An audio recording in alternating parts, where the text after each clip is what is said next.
सत्य क्लासेज में आज का जो वीडियो लेक्चर होगा उसमें हम अध्ययन करेंगे कार्बन के अपरूपों के बारे में। पिछला जो वीडियो लेक्चर था उसमें हमने आईयूपीएसी नामकरण है वो पढ़ दिए थे, एल्कीन, एल्काइन और एल्केन श्रेणी के आईयूपीएसी नामकरण। तो आज हमारा वीडियो लेक्चर रहेगा उसमें हम पढ़ेंगे कार्बन के अपरूपों के बारे में। तो जो कार्बन के अपरूप या अपरूप होते क्या है, तो पहले तो हमारा हेडिंग है कार्बन के अपरूप। तो देखो अपरूप क्या होते हैं कि एक ही परमाणु के, कोई एक परमाणु होता है, भाई परमाणु होते हैं हमें पता है, और सारणी में क्या है आपके 118 जो तत्व हैं, ठीक है, उन सबको क्या बोलते हैं, परमाणु बोलते हैं। जो परमाणु होता है, परमाणु है उसके एक ही परमाणु के भिन्न भिन्न रूप होते हैं।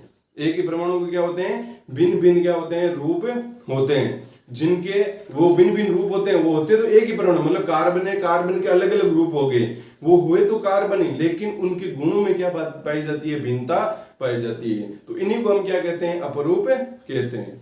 तो समझ में आ गया होगा क्या है अपरूप है, वो क्या होते हैं। इसकी जो परिभाषा है वो फटाफट से लिख लेते हैं। अपरूप की परिभाषा क्या होगी कि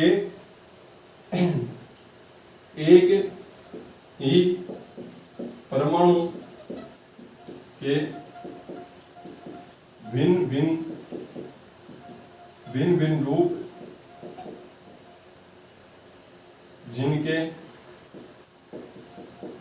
गुण पूर्णतया भिन्न होते हैं,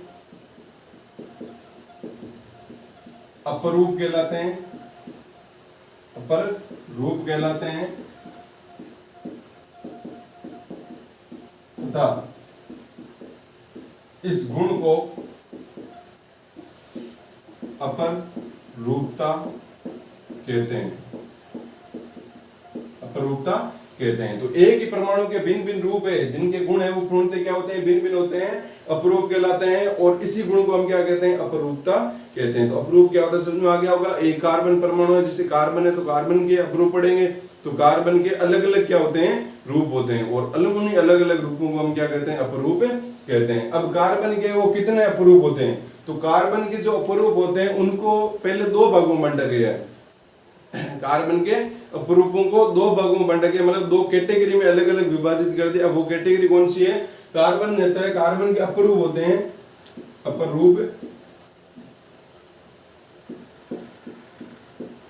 उनको दो भागों में बांट दिया। कार्बन के अपरूपों को दो भागों में बांट दिया। एक तो बांट दिया आपका क्रिस्टलीय अपरूप, कौन से हो गए, क्रिस्टलीय अपरूप, और दूसरे हो गए अक्रिस्टलीय अपरूप।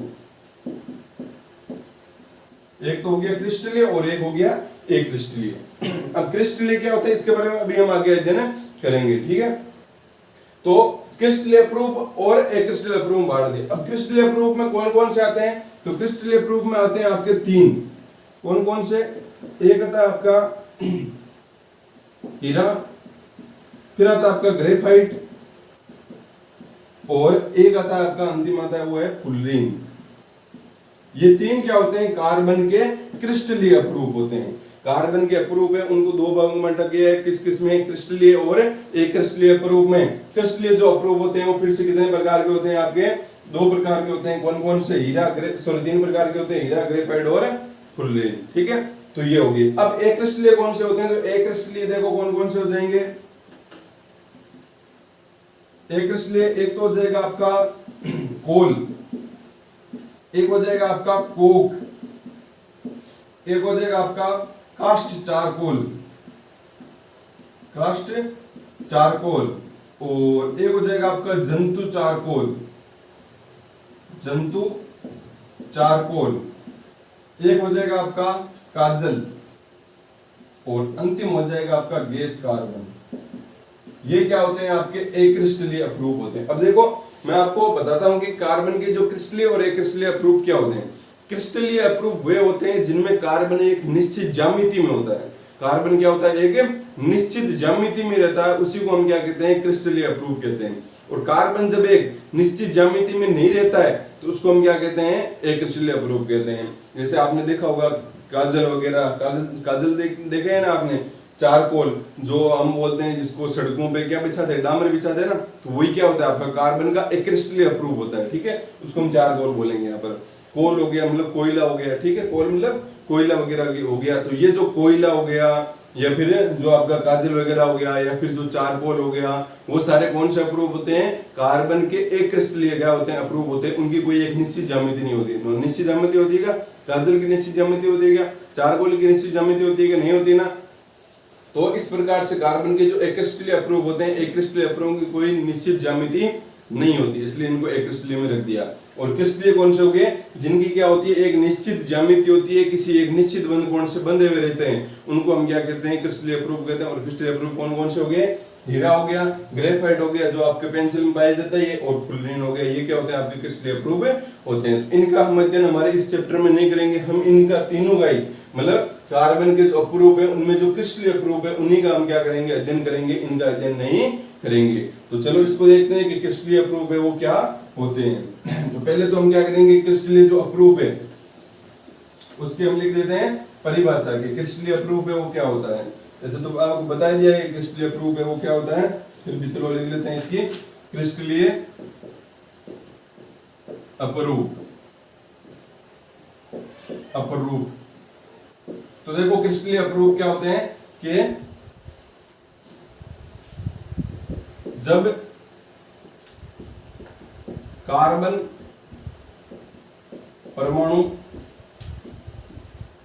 अन्य परमाणु से निश्चित ज्यामिति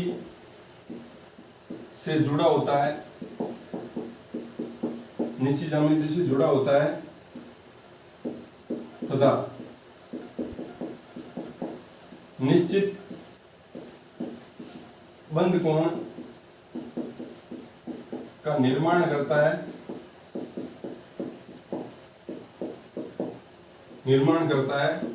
क्रिस्टलीय अप्रूव कहलाता है या कहलाते हैं। ठीक है, तो ये परिभाषा मैंने आपको बताया दी। जब क्या होगा? कार्बन परमाणु, अब यहाँ पर कार्बन की हम क्रिस्टलीय अप्रूव पढ़ रहे हैं इसलिए यहाँ पर ये लिख दिया हमने। ठीक है, जब कार्बन परमाणु अन्य कार्बन परमाणु से एक निश्चित ज्यामिति से जुड़ा होता है तथा निश्चित क्या करता है? बंध कोण का निर्माण करता है, तो इसको हम क्या कहते हैं? क्रिस्टलीय अप्रूव कहते हैं। तो क्रिस्टलीय अप्रूव में सबसे पहले हम पढ़ते हैं हीरे के बारे में। हीरा क्या होता है? तो देखो हीरा, तो हीरे में क्या होता है? मतलब हीरे के हम पहले पढ़ेंगे, सबसे पहले गुण पढ़ेंगे कि हीरे के गुण क्या क्या होते हैं, मतलब किस आधार पर हम वो मतलब हीरे को है वो मतलब नाम देते हैं कि हीरा क्या चीज है। ठीक है, किसमें इस प्रकार से इसकी ज्यामिति है। अब हमें ये तो पता है हीरा किसका रूप है? आपका एक क्रिस्टलीय रूप है। इसका मतलब इसकी ज्यामिति निश्चित होगी, तो कैसी ज्यामिति होगी उसके बारे में हमारे को पता करना है। तो देखो सबसे पहले हम गुणों के बारे में पढ़ते हैं। इसके हीरे के जो गुण है वो गुण क्या क्या है? सबसे पहला गुण है, पहला गुण क्या है कि हीरे में क्या होता है? एक कार्बन परमाणु अन्य कार्बन के 4 परमाणु से संयोजित होकर दृढ़ त्रियामी चतुष्फलकीय संरचना का निर्माण करता है। तो हीरे का पहला गुण क्या हो गया? इसमें क्या होता है? एक कार्बन परमाणु होगा, वो क्या करेगा? 4 अन्य कार्बन परमाणु से क्या करेगा? संयोजित होकर किसका निर्माण करेगा? एक दृढ़ त्रियामी, मतलब बिल्कुल कठोर, दृढ़ त्रियामी मतलब कठोर बिल्कुल। ठीक है, कठोर चतुष्फलकीय संरचना का क्या करता है? निर्माण करता है। चतुष्फलकीय संरचना कैसे बनती है? मैंने बताया था ना किस प्रकार से बनती है। मतलब वहां पर क्या रहेंगे? बीच में आपके नीचे क्या रहेंगे? एक त्रिभुज बना दो, त्रिभुज के तीनों कोनों पर जो वो रख दो, और फिर क्या हो जाएगा? आपका एक ऊपर है वो क्या आ जाएगा? आपका उन तीनों को, जो त्रिभुज के जो तीनों कोने उनको आप उठाओ और उनको एक बिंदु पर मिला दो। ठीक है, तो इस प्रकार से वो क्या बन जाएगा? आपका चतुष्फलकीय जो संरचना है वो बन जाएगी। अब ये दृढ़ त्रियामी है, मतलब उससे थोड़ी सी भिन्न है। ठीक है, एज इट इज उसके जैसी नहीं है, लेकिन आप समझ सकते हो कि जब भी चतुष्फलकीय आएगी संरचना तो किस प्रकार से बनेगी। तो होता है क्या हीरे के अंदर? हीरे में एक कार्बन परमाणु क्या करता है? 4 अन्य कार्बन परमाणु से संयोजित हो जाता है और एक दृढ़ त्रियामी संरचना का क्या करता है? निर्माण करता है। ठीक है, तो ये आपको समझ में आ गया होगा कि क्या इसका पहला गुण है। अब देखो आगे इसके और भी गुण है। अब और गुण कौन से हैं? हीरा होता है वो कार्बन का अति शुद्ध रूप होता है। दूसरा गुण क्या है कि हीरा कार्बन का अति शुद्ध रूप है। शुद्ध रूप है कहने का मतलब कोई भी जो परमाणु होता है ना, जैसे कार्बन, हाइड्रोजन, ऑक्सीजन, कोई भी मान लो, वो कोई भी वो शुद्ध अवस्था में नहीं मिलते हैं। जैसे सोना होता है, सोना ऐसे थोड़ी हमारे को सोना शुद्ध अवस्था में मिल जाता है, नहीं मिलता है। सोने में बहुत सारी अशुद्धियां होती है, वो खदानों वगैरह उनमें मिलते हैं। ठीक है, तो उसी प्रकार से हीरा जो कार्बन होता है, कार्बन भी शुद्ध रूप में नहीं मिलता है। कार्बन भी जैसे CO2 के रूप में या फिर कोयले के रूप में अलग अलग प्रकार से मिलता है ना। तो यहाँ पर बात करते हैं कि सबसे ज्यादा अधिक कार्बन किस में होगा, तो सबसे ज्यादा अधिक कार्बन है वो किस में होगा? हीरे में होगा। ठीक है, मतलब हीरा है वो क्या है? कार्बन का सबसे अधिक अति शुद्ध रूप है, मतलब कार्बन सबसे अधिक पाया जाता है हीरे के अंदर है। ठीक है, तो ये इसका क्या हो गया? हीरे का दूसरा गुण हो गया। तीसरे गुण की बात करते हैं कि जो आपने अभी मैंने बताया था कि जैसे कार्बन, ये जो एक कार्बन होता है हीरे में, क्या होता है? जो ये बीच वाला कार्बन है वो 4 अन्य कार्बन परमाणु से जुड़ा रहता है। ठीक है, और ये भी इनके भी आगे इस प्रकार जुड़े रहेंगे। ये तो यहाँ पर होगा क्या? ये जो यहाँ पर कार्बन और कार्बन के मध्य ये जो ये क्या बन रहा है? एक बंध बन रहा है ना। कार्बन कार्बन के मध्य क्या बन रहा है? बंध बन रहा है। तो हीरे में जो कार्बन कार्बन के मध्य, हीरे में कार्बन कार्बन के मध्य बंध लंबाई, बंध लंबाई 1.54 एंगस्ट्रॉम होती है। 1.54 एंगस्ट्रॉम होती है। मतलब ये जो ये वाली दूरी है ना, ये वाली, ये कितनी होती है? 1.54 एंगस्ट्रॉम होती है। मतलब बंध कार्बन कार्बन के मध्य एक बंध लंबाई होती है, वो इतनी होती है। अब देखो ये एंगस्ट्रॉम क्या है, ये 1.45 क्या है? ये देखो हमने किसको मापा है? लंबाई को मापा है। तो हम लंबाई को किस मापते हैं? या तो फुट में मापेंगे या फिर मीटर में मापेंगे। इसी में मापते हैं ना, मीटर मापते हैं। ठीक है, लंबाई का जो SI मात्रक, मतलब सब देशों ने मिलकर क्या किया है कि लंबाई को किस में मापना है? लंबाई को मीटर में ही मापना है। तो जो SI मात्रक मीटर होता है लंबाई का, ठीक है, तो ये SI मात्रक नहीं है, ये एंगस्ट्रॉम, मतलब ये अलग रूप है। जैसे हमें किलोग्राम है, किलोग्राम को ग्राम में भी मापते हैं, तो उसी प्रकार से टन में भी मापते हैं। तो उसी प्रकार से लंबाई के भी क्या होते हैं? भिन्न भिन्न मात्रक होते हैं। जैसे लंबाई के एक तो मीटर हो गया, वो तो हमारा होता है, फिर सेंटीमीटर हो गया, फुट हो गया। ठीक है, इसी प्रकार से क्या होता है? यहाँ पर एक और होता है लंबाई का अन्य जो मात्रक होता है, वो होता है एंगस्ट्रॉम। इसको हम क्या बोलते हैं? इसको जो एक के ऊपर नोट है, इसको बोलेंगे हम एंगस्ट्रॉम। ठीक है, एंगस्ट्रॉम, तो इसको क्या बोलते हैं? एंगस्ट्रॉम। अब ये देखो एंगस्ट्रॉम और मीटर में क्या संबंध होता है? तो जो आपका एक एंगस्ट्रॉम होता है ना, वो होता है 10⁻⁻10 मीटर के बराबर। किसके बराबर होता है? एक एंगस्ट्रॉम है वो 10⁻⁻10 मीटर के बराबर। जैसे हम लिखते हैं ना भाई, 1 मीटर है वो किसके बराबर है? 100 सेंटीमीटर के बराबर है। उसी प्रकार से एक एंगस्ट्रॉम 10⁻⁻10 मीटर के बराबर होता है। तो कहने का मतलब अगर आपको इसको एक एंगस्ट्रॉम को मीटर में बदलना है इसको, तो आप क्या कर दोगे? यहाँ पर 1.54 इंटू 10⁻⁻ करते कितना कर दोगे? 10 से, और ये किसमें आ जाएगा? मीटर में आ जाएगा। तो मैं समझा रहा हूँ कि यहाँ पर ये चीज क्या है, ये क्या है? असल में लंबाई है, किसकी लंबाई है? बंध की लंबाई है। ठीक है, और वो भी किसमें याद रखनी है आपको? एंगस्ट्रॉम में याद रखनी है। पिकोमीटर में भी होती है। ठीक है, एक क्या होती है? पिकोमीटर में भी होती है, PM। यहाँ पर क्या लिखा होता है? यहाँ पर पिकोमीटर लिखा होता है, 154 पिकोमीटर ऐसा भी लिखा होगा। ठीक है, तो पिको का मतलब होता है 12। कितना होता है? 12। मतलब एक जो पिकोमीटर होता है ना, वो बराबर होता है 10⁻12 मीटर के। किसके बराबर होता है? एक पिकोमीटर है वो 10⁻12 मीटर के बराबर होता है। एक एंगस्ट्रॉम 10⁻10 मीटर के बराबर होता है। तो ये आप ऐसे किसी भी याद मतलब मीटर में बदल सकते हो। एंगस्ट्रॉम को मीटर में बदल सकते हो, पिकोमीटर को मीटर में बदल सकते हो। किन के माध्यम से? इन दोनों सूत्रों के माध्यम से। चलो, ये तो इसके तीसरे गुण की बात होगी कि इनके मध्य जो बंध कोण है वो कितना होता है? आपका बंध कोण होता है 1.54 एंगस्ट्रॉम। ये वो क्या होता है? बंध कोण की लंबाई होती है। अब देखो अगला हम इसका गुण पढ़ते हैं, इसको मिटा देता हूं। तो अभी तक हमने देख लिया भाई कार्बन है वो क्या होता है? आपका कार्बन हीरा है, कार्बन का अति शुद्ध रूप है। ठीक है, इस प्रकार से। अब देखो हीरा है वो विद्युत का चालन नहीं करता है। हीरा क्या नहीं करता है? विद्युत का चालन नहीं करता। असल में जो कार्बन होता है ना, वो ए धातु होता है। कार्बन क्या होता है? ए धातु होता है। आपने जब हमने जो 7वां चैप्टर पढ़ा था, उसमें जो आवर्त सारणी है, उसमें आवर्त सारणी में आप जाके देख लो, वहां पर कार्बन को आपको ए धातु दिखेगा। कार्बन है वो ए धातु होता है। और हमें पता है ये धातुएं वो क्या नहीं करती है, विद्युत का चालन नहीं करती है। तो ये धातु विद्युत का चालन नहीं करती है, तो यहाँ पर हीरा भी विद्युत का चालन है वो नहीं करेगा। लेकिन क्यों नहीं करता है, एक बात देखो आप कि विद्युत का चालन क्यों होता है। किसी के पास, मैंने बताया किसी के पास में इलेक्ट्रॉन जब पड़े रहते हैं ना एक्स्ट्रा, तब वो क्या कर सकता है, विद्युत का चालन कर सकता है। अब हीरे के पास में कोई भी है वो इलेक्ट्रॉन एक्स्ट्रा नहीं पड़े रहते हैं। कैसे नहीं पड़े रहते हैं कि हीरे में क्या होता है, कार्बन परमाणु होता है, एक कार्बन परमाणु वो 4 अन्य कार्बन परमाणु से संयोजित होता है, और ये भी क्या करेगा, 4 अन्य कार्बन परमाणु से संयोजित होगा ना यहाँ पर। तो इस प्रकार से यहाँ पर होगा क्या, एक कार्बन के कोई भी मुक्त इलेक्ट्रॉन रहेगा, कोई भी इसके पास में इलेक्ट्रॉन एक्स्ट्रा पड़ाएगा जो ये विद्युत का चालन कर सके, नहीं करता है ना। इस वजह से ये क्या नहीं करेगा, यहाँ पर कोई भी विद्युत का मतलब किसी प्रकार से भी विद्युत का चालन नहीं करेगा। मतलब हीरा क्या होता है, विद्युत का कुचालक होता है। तो हम यहाँ पर लिखेंगे हीरा, चौथा पॉइंट, हीरा विद्युत का कुचालक होता है,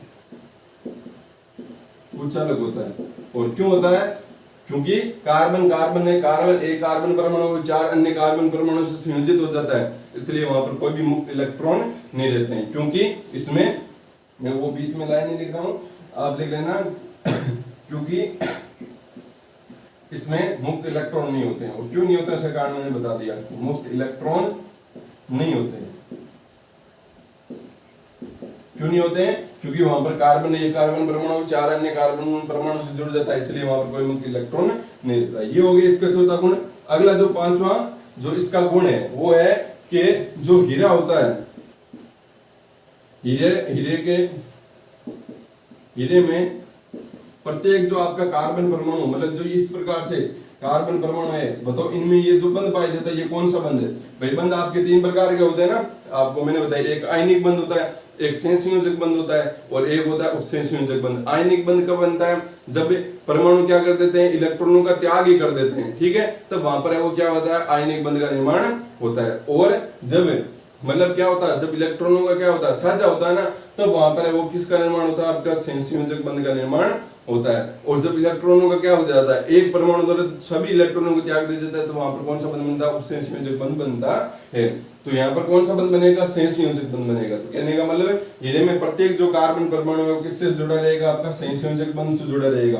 तो हीरे में प्रत्येक कार्बन परमाणु सहसंयोजक बंध से, दृढ़ सहसंयोजक, यहाँ पर लिखेंगे दृढ़ सहसंयोजक बंध से जुड़ा होता है। तो हीरे में क्या होगा, प्रत्येक जो कार्बन परमाणु रहेगा वो अन्य कार्बन परमाणु से क्या रहेगा, बिल्कुल दृढ़, ठीक है, सहसंयोजक बंध से वो क्या रहेगा, जुड़ा रहेगा। इस वजह से हीरा है वो अभी तक ज्ञात सबसे सर्वाधिक है वो क्या होता है, कठोर हमारे पास में ये यौगिक है। मतलब हीरा अभी तक सबसे अधिक कठोर पदार्थ हमारे को प्राप्त हुआ है, जो इस दुनिया में सबसे अधिक कठोर होता है। मतलब उसको हमें ऐसे हथौड़े से भी पीट लेंगे ना, तो हथौड़े के अंदर है वो मतलब क्रंच आ जाएगी, लेकिन हीरे को कुछ नहीं होगा। तो हीरा इतना है वो क्या होता है, आपका कठोर होता है, उसको हमें आसानी से तोड़ नहीं सकते हैं। इसलिए क्यों नहीं तोड़ सकते हैं, क्योंकि वहां पर क्या होता है, प्रत्येक जो कार्बन परमाणु होता है वो दृढ़ सहसंयोजक बंध से बंधा हुआ होता है। इस वजह से वहां पर क्या होता है, सबसे अधिक है वो, मतलब और कार्बन भी क्या होता है, सबसे अधिक होता है ना, क्योंकि हीरा क्या होता है, कार्बन का अतिशुद्ध रूप होता है ना, इस वजह से वहां पर क्या होगा, वो सबसे अधिक प्रबल सहसंयोजक बंध से जुड़े रहेंगे। अभी इसलिए हम बोल सकते हैं कि अभी तक ज्ञात जो जितने भी हमारे को यौगिक है उनमें हीरा है वो सबसे अधिक क्या है, आपका दृढ़ है, वो यौगिक है, मतलब दृढ़ पदार्थ है, सबसे अधिक कठोर पदार्थ होता है, सबसे मजबूत होता है हीरा। तो ये हीरे का क्या हो गया, गुण हो गया यहाँ पर, ठीक है, 5 गुण हो गया। बोले नहीं रहा हूँ कि हीरा, इसलिए हीरा है वो क्या होता है, सबसे अधिक कठोर होता है। अगला छठा पॉइंट है कि हीरे का गलनांक, हीरे का गलनांक 3843 केल्विन होता है। ये के का मतलब क्या होता है, केल्विन।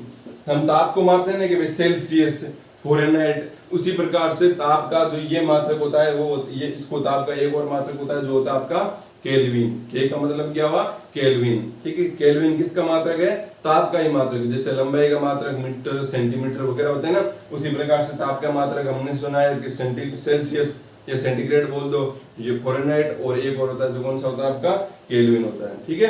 तो जो हीरे का गलनांक, गलनांक मतलब कि किसी चीज को आप क्या करो, जैसे ये मान लो कोई पदार्थ है, इसको आपने क्या किया, एक बर्तन में रखा और आपने क्या किया, जो भी एक गैस है उसको चालू किया और आपने टेम्परेचर देखा कि जैसे ये गर्म होता जाएगा तो आपने थर्मामीटर वहां पर रख दिया और आपने टेम्परेचर चेक करते गए कि ये कब तक पिघल जाएगा, पूरी तरीके से पिघल जाएगा ये जो पदार्थ है। तो आपने देखा कि ये जो है वो 100 डिग्री सेल्सियस जैसे तापमान हुआ तो ये पूरी तरह पिघल गया। इसका मतलब 100 डिग्री सेल्सियस क्या है, इस पदार्थ का क्या है, गलना आ गया। 100 डिग्री सेल्सियस क्या है, इस पदार्थ का क्या है, गलना आ गया। उसी प्रकार से हीरा होता है, हीरे का क्या होता है, हीरे को जब क्या करते हैं, कितना टेम्परेचर होता है, जब 3843 केल्विन है वो क्या होता है, टेम्परेचर होता है, तभी वो क्या होता है आपका हीरा है वो गलता है। ठीक है, समझ रहे हो ना, गलना है क्या होता है।